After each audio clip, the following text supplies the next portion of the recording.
to reach there? Staggering thought. I think yes, Umar. it's a challenge, but it's actually the opportunity. This is the opportunity for the halal industry. If the halal industry can break out of that box and realize that halal means a lot more than just being compliant. Okay, halal and toyib. To me, halal already includes toyib, right? So, and this will help the industry to reach non-Muslims as well as convince Muslims. Because a lot of Muslims today are logic first. I'm not saying faith second, but they put logic, before they embrace things. Right? The faith is there, but the logic also needs to be there.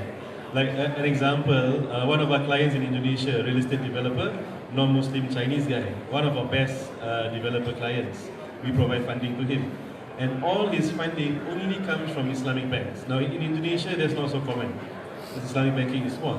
So when I asked him why, he said, well, the rules is fairer, right? The penalties are fairer. The system is fairer. I like it, that's why I use it. Yeah?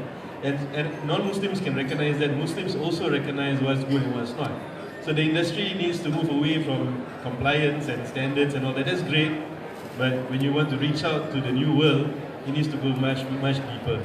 We need to create more awareness on halal and toyib of halal, right? Not only awareness, to actually be toyib. Yeah, because toyib is already condoning transparency, good governance, it's clean, it's clear. There's what you call it, akad, right? Agreement, and it's always not one-sided. Like me and when I'm consulting brands.